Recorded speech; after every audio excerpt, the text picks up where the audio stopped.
Hello again! Today we're going to be having a rather different sort of analysis video inspired by Death Battle's 200th episode, RWBY vs Marker.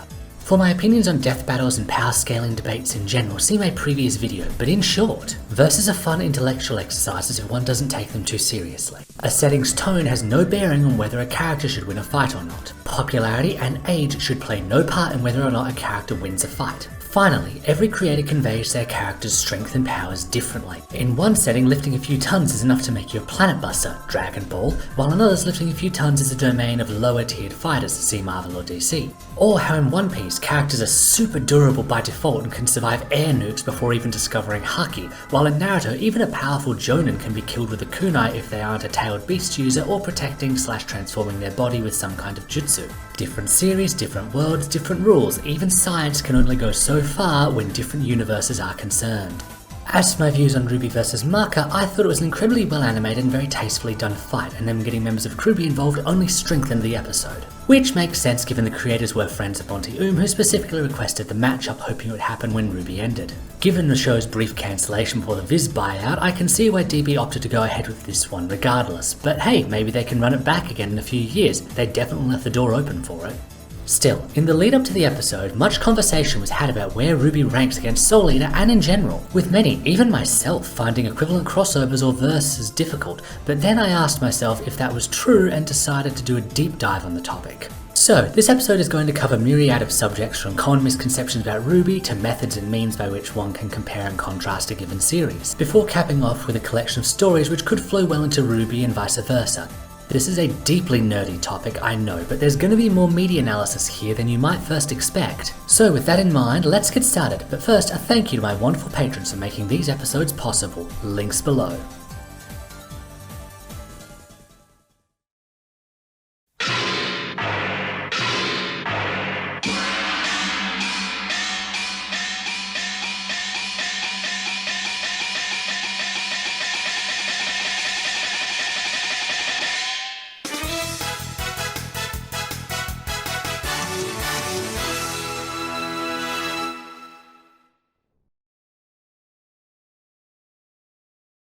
Let's kick off by addressing a common misconception, mostly bandied about by the usual suspects before the episode, namely that RWBY is a street level series and thus has no business fighting shonen characters. For the unfamiliar in my audience, a street level character is a term heavily tied to comic books and related primarily to heroes that lack the more extreme powers and big scale fights of their peers.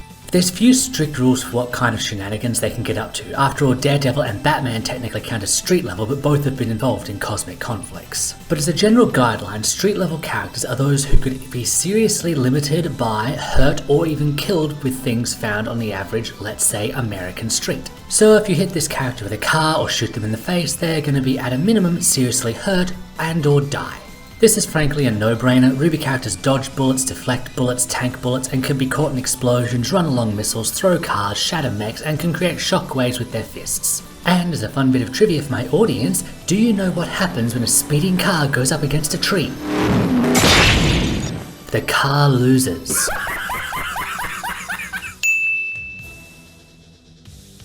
Meanwhile, in a pre-Volume 1 fight, Yang was sent flying through multiple trees and upturned Earth by a frankly fairly low-tier Grimm, and this was far from her peak. So yeah, myth busted. Let's move on to... Despite what I said, it's worth acknowledging why the previous point might even find some purchase with audiences not intending to do bad faith reads on the series, because that will help us going forward. I already alluded to this by mentioning that many series conceptualize and exemplify power, or feats as Death Battle calls them, in different ways and with different conclusions and framing. But another facet to this is animation style. On a base level, there's the fact that despite how fast the characters are moving, we can always follow them. This is another one of those bad faith arguments, but just to get it out of the way. We can see them because otherwise the fights would just be invisible flashes and sounds of violence, as demonstrated when Crow fought Winter in what was basically a casual dust-up. Letting the audience see super fast character movements like they were going at a slower speed is integral to any type of story like this. Hell, early Dragon Ball made a joke in the Jackie Chan vs Krillin Budokai fight about how boring it would be for the audience to not be able to see things, with them having to stop and explain an exchange the audience couldn't follow. Now onto a more substantive and understandable contention. RWBY is a 3D series, and while this is a great avenue for spectacle in some cases, it is also often a costly one. Not because auto-shattering the ground or a wall is costly, but because rendering it is. Fortunately, RWBY decided to turn this to their advantage, with their combat system placing a strong emphasis on high-intensity piercing strikes and focused damage, and the lore backs it up. I.e., Grim and Aura are incredibly durable, and so when hit with a force that should send someone flying, the concussive force is mostly absorbed, and even majorly powerful attacks are concentrated into a fine point. As a result, RWBY's feats are often less overtly flashy than some of its peers, but that doesn't make them less impressive, and nor is it alone, as we will see down the line. For a 2D comparison and contrast, Hajime no Ippo's characters seem superhuman in fights due to what the artists opt to accentuate in animation and framing despite being regular humans. It's a stylistic difference. But when it comes to RWBY and many other supernatural action series, the best way I found to describe the phenomena is like comparing a flamethrower to a blowtorch. With these matters out of the way, we can move on to what methodology I'll be using to calculate these comparisons. Fret not, I won't be doing a lot of mathematics, and basically anyone can argue numbers about anything. Just look at Death Battle's comments section. Or better yet, don't. It is a silly place. So, while I will be keeping both Death Battle and other feat sources in mind, raw numbers are not my main reference point, but merely one aspect. The next element that factors into my consideration is source material, or more accurately, inspiration. RWBY is widely known to have been inspired by Final Fantasy and to have been designed with it in mind, specifically Final Fantasy 7 and 8 if I recall. This alone only says so much, but it does give us additional reference point for what materials the creators were pulling from when building RWBY. My third prong was to spend an extensive amount of time trawling through manga, comics and anime among other things and watching how the characters performed at their peak, their median average and occasionally their lowest, followed by then comparing it against RWBY's characters' own feats to help create a sort of median average. Finally and most integrally, I am using actual and official sourced crossover materials to help create a framework. These include Blaze Blue, Persona, Blackrock Shooter, Paladin Smite, Crusader's Quest, Senran, Kuwagara, Akatsuki, N9s, and Night Chronicle. Don't worry, I didn't forget the Justice League crossovers, and I'm not ignoring them just because DC owned RWBY when they were made. The reason is, like Marvel, Invincible, and a handful of other outliers, DC is a setting where street-level fighters rub shoulders with literal gods. You can dump most anyone in those universes and they could get by even if not be at the top of the heap, and as a result, while one could get some interesting matchups or crossovers, they are basically too broad for the purposes of this video. Still, they will sit neatly in what I am calling the outliers box, which we will come back to later. Instead, my reference point is official collaborations because it means the people who worked on their own stories looked at another series and said, yes, these two worlds can cross fate. And yes, there was a Blaze Blue cross-tag battle reference because that fighting game not only serves as an excellent reference point but also is what helped me define my ranking system. I.e., RWBY's early volume characters were able to survive and participate in fights within the setting, but it was noted by several that it was a struggle, more so than fights usually would be.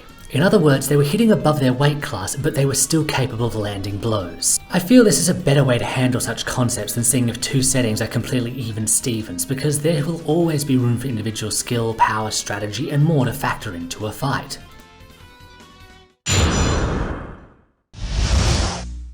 You may have noticed, dear viewer, that I am spending a great deal of time talking about settings and genre of a specific feats and characters. This is intentional and inherent to my methodology.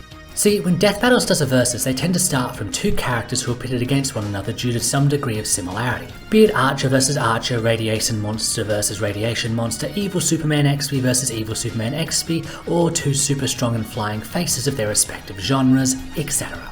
They establish that and then work outwards to figure out how the fight might go. This isn't a bad method, and in fact it's a very good method for their show and getting iconic fighters to face off. However, for this essay it is an unhelpful system to follow as it leaves things too hyper-focused for my purposes and doesn't leave enough room for nuance and flexibility. What do I mean by that?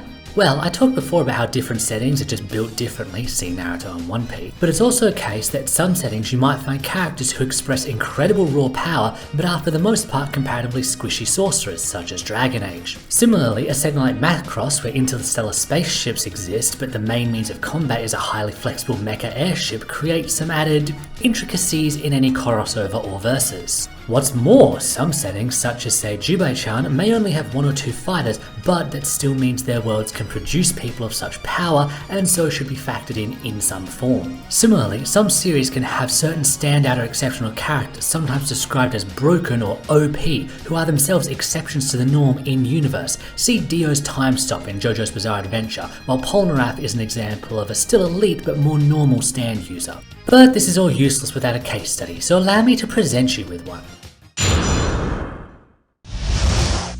The Scryed anime is a shonen series where some animals and humans were endowed with the power to deconstruct and reshape matter at a molecular level. This power of evolution grants them specialized abilities such as creatures to fight for them or physical enhancements called alter powers, and their users are alters. These powers come from another dimension in the anime, and there is even a powerful being called the Crystal, a living alter which grants alter powers and can enhance them, but has little intention on its own within the story until hijacked by the main villain. So, like RWBY, we have a separate dimensional realm that influences but doesn't interact with the main story over much. We have a world where the civilian level people who are squishy as we are. We have combatants who range wildly in power, durability and capabilities. We have a powerful being that can change the balance of power, and we have combatants who are enhanced above their peers. Or in other words, the ever after equals the alter dimension, regular people equals regular people, aura users equal alter users, the relics equal crystal, and we have beings like Salem, Oz and the Maidens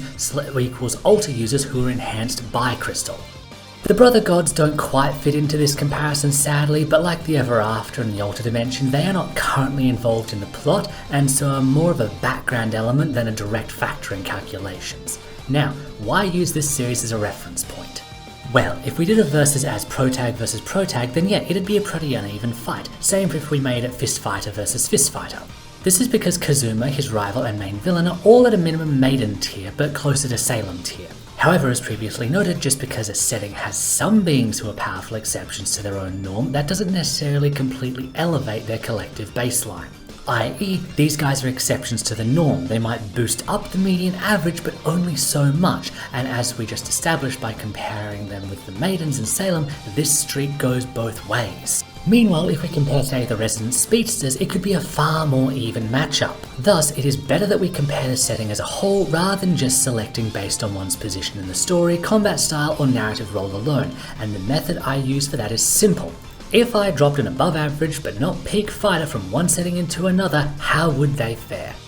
Would they struggle to keep up and be something of an underdog, like a lightweight versus a middleweight?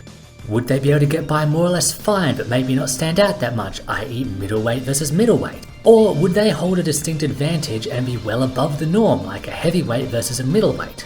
Addendum. There is the aforementioned squishy but powerful casters, but that's been factored into my rankings based on their relative potency, reaction time, defenses and specific capabilities. So, to furnish an example, if I dumped say Oobleck or Elm into Scryed, how would they fare in a dust-up against similar above average / elite but not the highest tier fighters? The answer is quite well 6 one way, half a dozen the other, depending on the specific skills and powers of who's fighting. Thus, both RWBY and Scryed sit comfortably in the same weight class.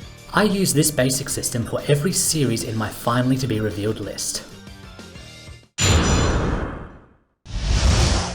Rankings for some of these may surprise you. I'll provide some brief context, but I only have so much time here, and these are all still just my own conclusions and observations. Someone else may look at these series and shuffle them around, but by my reckoning, about all of these have the potential for very solid crossovers or verses without running into major power imbalances. Lightweight. Mushoku Tensei has some genuinely incredibly potent spells and some durable creatures, but relatively speaking, the overall speed of the characters operate at would make it hard for them to keep pace with the bullet timers, and much of their durability is reliant on spellcraft or specific creature types. Middleweight. I know this will piss some people off, but in Hunter x Hunter, the Tiger Claw attack, which splits trees, is considered impressive. And one of the deadliest fighters in the same setting's main attack possesses the qualities of both rubber and gum and can be threatened by machine gun coins.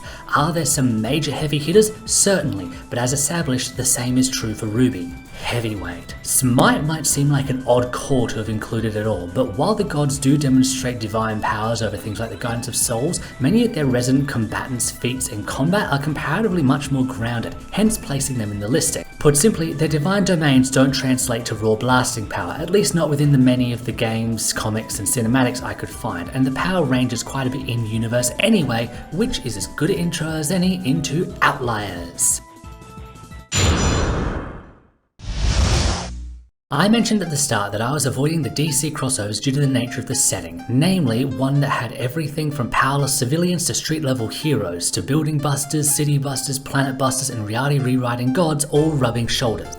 The same is true for Marvel, kind of true for Invincible, and is rather innate to the superhero genre as it's evolved. As a result, yeah, you could certainly toss RWBY characters into these universes and they'd be able to have some good verses or otherwise make their way in the world. But by the same token, the sheer scale of the highs these settings operate at, along with how much more directly involved their god beings are versus say the Brothers or Ever After, make these settings too much for the heavyweight category, even if many verses or crossovers could indeed happen.